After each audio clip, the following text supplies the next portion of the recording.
Good morning and welcome to another fantastic edition of Plus Sport. Definitely to be an interesting moment on the show as we look at the NFF election slated for September 30th on Friday in Benin City. There have been matters arising from that election. Just on Tuesday, we had the sport minister having a closed meeting with stakeholders for in regards to the election. And just of update on that is that the permanent secretary of the Federal Ministry of Youth and Sport has told all stakeholders not to participate in the election in Benin City. Other reports indicate that the stakeholders that's talking about the candidates are already in Benin. Talking with me on this issue is a very respected sport journalist, writer, and editor in Premium Times, Jide Alaka. It's good to have you in the show, sir. Thank you very much. Thank you for having me again. I'm happy to be here. A lot of things from the last time we spoke to now, matters have been coming up as regards to the election. Update is the fact that the sport ministry, through the permanent secretary Ismail Abubakar, said all stakeholders should not participate in the election. That is after the meeting with sport minister and stakeholders in closed meeting in his office in Abuja. What can you say about this directive from the federal government in regards to the election? First things first, we have to say the law must be the law. We should be seen as a law-abiding society, and no one or no organization should be above the law. So really, because there's a subsisting court injunction against that election, I would say that I'm happy to hear that the NFF would follow the laws of Nigeria. That's basically it. I'm happy that we are following the law. We should not be seen to be breaking the law. Okay, now no matter what. Okay, fine. Also, we know that the stakeholders are in Benin City in regards. So we are in between whether the election will be held or not. Though our unconfirmed report says that they've sent an appeal in an undisclosed court in regards to this election. Will this election hold from the expert point of view? It's a bit funny, and that's why I'm laughing a bit. There shouldn't be any ambiguity about whether an election will hold or not. So I don't understand what we are trying to do really on a Thursday morning for an election that is tomorrow, September 30th. We still do not know whether the elections will hold. The thing that I am holding on to is that there's a court injunction saying that status quo must be the part that the NFF plays right now. The status quo is that the Amaju Pedic Board is still in charge of the NFF. And standing on that, I don't think that any election will hold on Friday. But as we know in Nigeria, something can happen today, or even something can happen tomorrow morning, where another court might lay aside this injunction or whatever it is. But right now, as we are talking together right now, I don't think that any election will hold on Friday. Thank you. Who do you think, apart from obeying the rule of the court, which I think is the best thing to do, who tends to gain from this directive? Is it the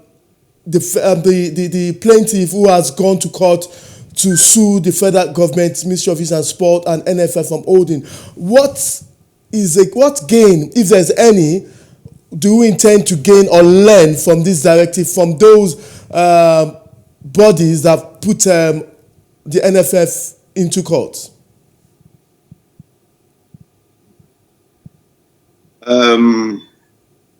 If I can say this, I would like to say there are a lot of illegalities that are trying to become legal because over time we've glossed over them.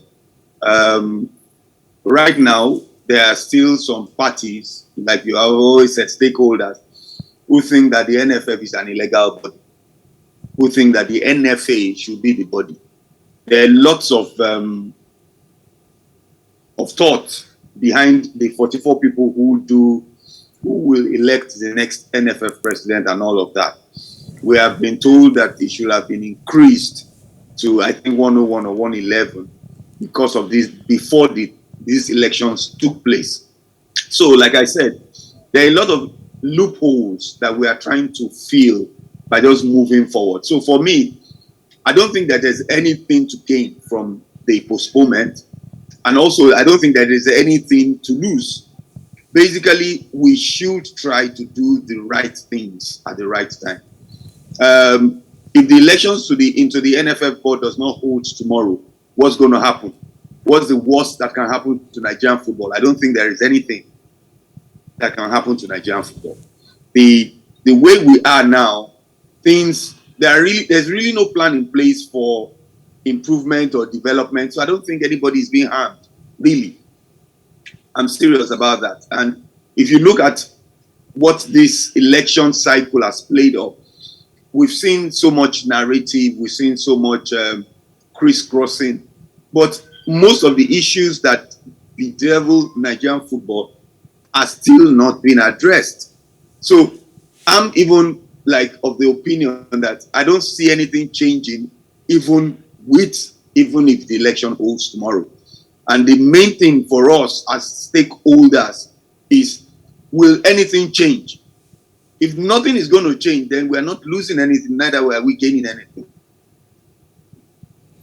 So in that case, my next question, you've answered that. I was trying to look at the worst case scenario in that election. So what do you think is the next thing? What happened to the tenure of Amaju Pinnick that should have ended by this election? That should end tomorrow. Yeah. So what do you think will happen to the tenure? What do you think will be, is there going to be elongation of tenure, or what do you think will happen next if the election doesn't hold? We know that right now there's an IMC in place that has taken over the NPFL. Okay. So I see something like that coming up from tomorrow from the Federal Ministry of Youth and Sports. If that election does not hold, I still believe that the Amaju Pinnick board will be dissolved tomorrow. Okay. Whether that election holds or not, and I think that an interim body will be put in place. Talking about interim body, and which I think is a bit of politics from the observations and report going on, is a closed-door meeting between the sport minister and NFF. And in the closed-door meeting, there was so much indication. We spoke with Peter Said-Ida. It said the election will hold. That's after the meeting the meeting yesterday, or Tuesday rather.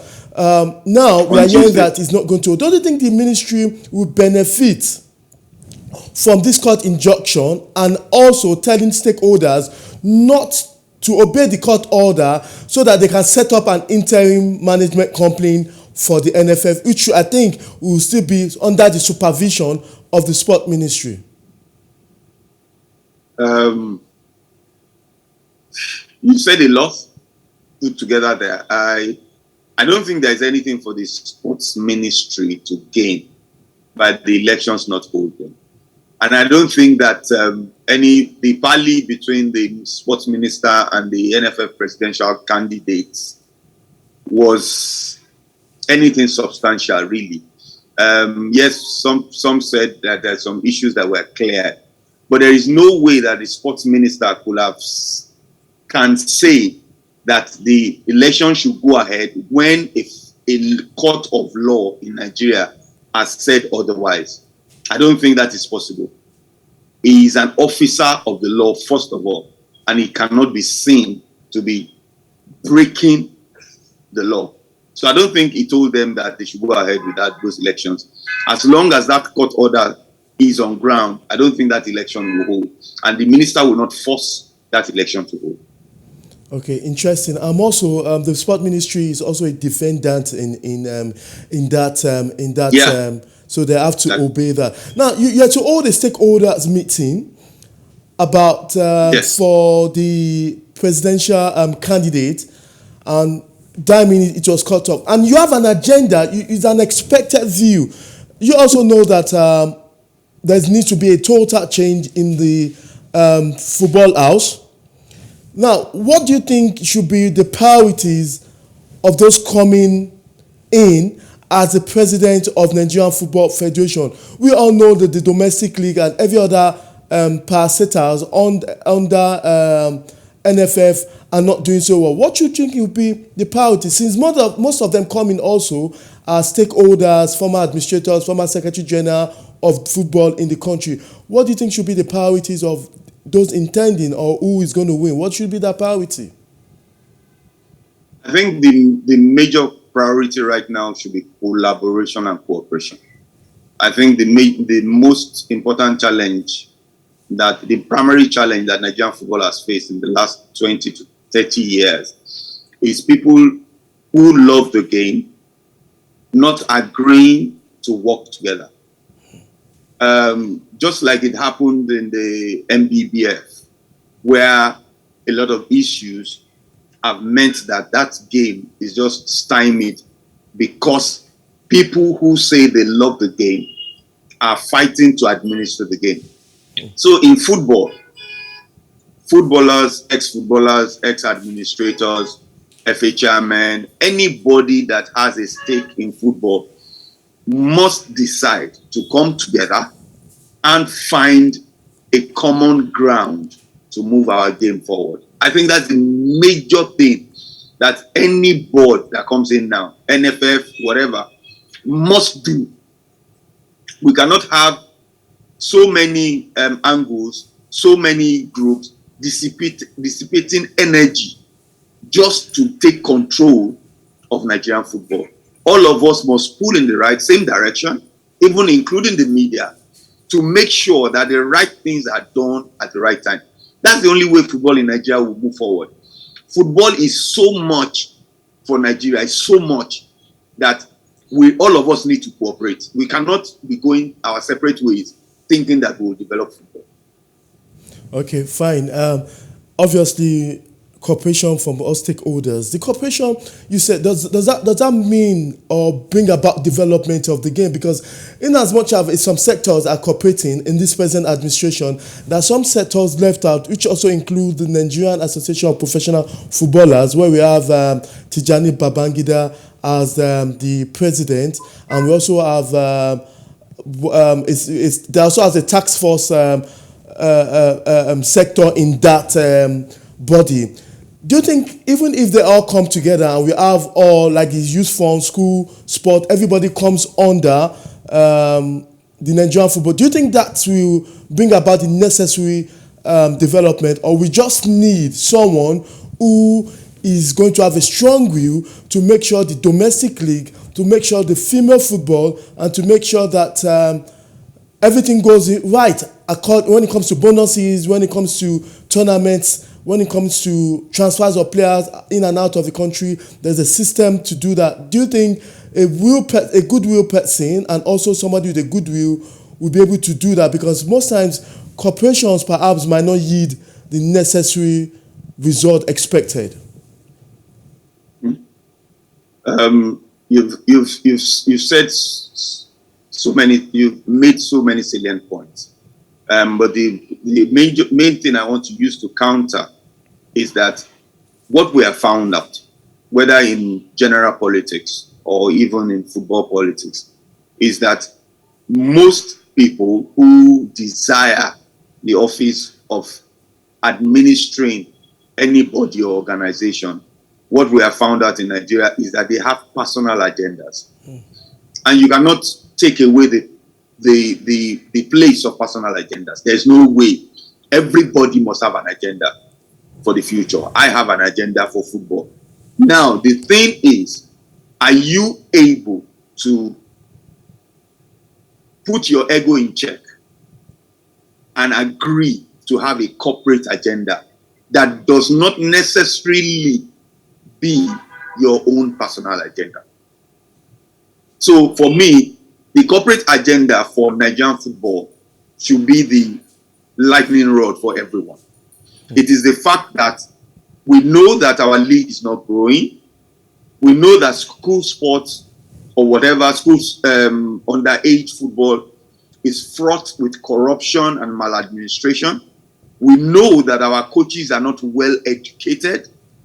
We also know that we do not have the infrastructure on ground to ensure that we find the next Okocha, the next Kanu from any part of Nigeria. We know that.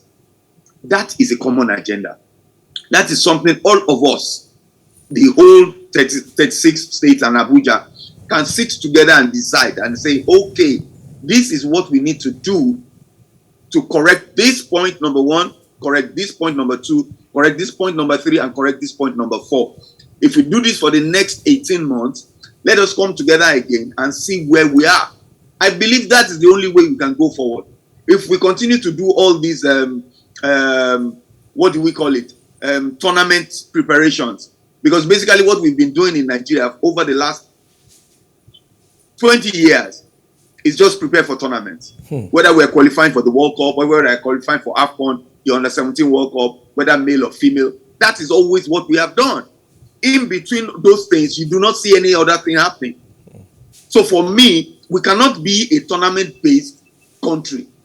We must move from being tournament-oriented to being development-oriented. We must tell ourselves, if we don't qualify for the Nations Cup in 2025, it is not a disaster. Because we know what we are building in the league. We can actually see it. There's a little more money coming into the league. The referees are paid much better, which means that matches are fairer now, that the stadiums are safer for people to come and watch football. There's football on TV. So if I'm not in Kano, I can watch Kano Pillar. That is what we should be looking at. We should not be looking at the fact that the jerseys that Nigeria is going to be wearing at the World Cup is going to be the best in the world. Okay, so what does that do for the development of football in Nigeria? What does it actually do? So all we have been doing over the past 20 years is talking about the ephemerals, all the things around. The main things that we should be chasing, and we're a country of 200 million. Let's never forget that. But as long as we just think of those numbers, it's not going to translate to anything. We'll just be talking about telling ourselves, oh, we are the giant of Africa because we are large. We also have a large problem. Okay. So why don't we try to solve that large problem by creating an industry that will help us get out of this quagmire that we found ourselves? Okay, well said. Well said. Fear analysis, I need to tell you, is because of your fear analysis, and that's why you're always one person, always on the call. Lastly, before I let you go, can you just give us a short list of 3 persons among the lot that are contending for the election? I'm not saying you should choose one. A short list of 3 people that you probably think will do the job properly. Because you've given us a fair analysis, a fair judgment based on neutrality and objectivity. 3 people you probably will think will do the job. Short list of 3 people. Okay. You know that, like I said, we all have personal agendas, and this is mine. This is not based on any organization. This is just me looking through the list of 11. I've heard almost all of them speak. I would say that I would love to see a Dr. Oemerua as NFF president. Why? Because he seems to believe what he is saying. And he has put his money behind his vision. I know how many places the man has traveled to, talking to all kinds of people. And if you see a person like that has a passion, we should support that kind of passion, because yes, it might be wrong, but not intentionally wrong. Okay. That's number one. That's the first person. I would say a Barrister Musa Amadu. Okay. Because he has been there before, and he was there at a point in time when Nigeria's football seems to have made some very, very good decisions and taking relevant steps, which saw us do well in some things. Maybe the last person, maybe I would say also a barrister, Sheyaki Unmi, because he has been there, and I think let me put this in quote, I think he's a good person.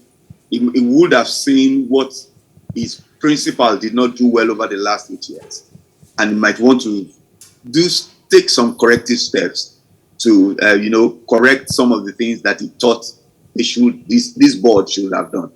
Let me stop at that. Yeah, thank you very much, Jide Alaka, for being part of today's program. We appreciate your time, your objectivity, and your sense of progression in your thought. Thank you very much, Jide Alaka. Thank you so much for having me again. Always a pleasure. Always a pleasure. Yes, that's Jide Alaka, editor in Premium Times.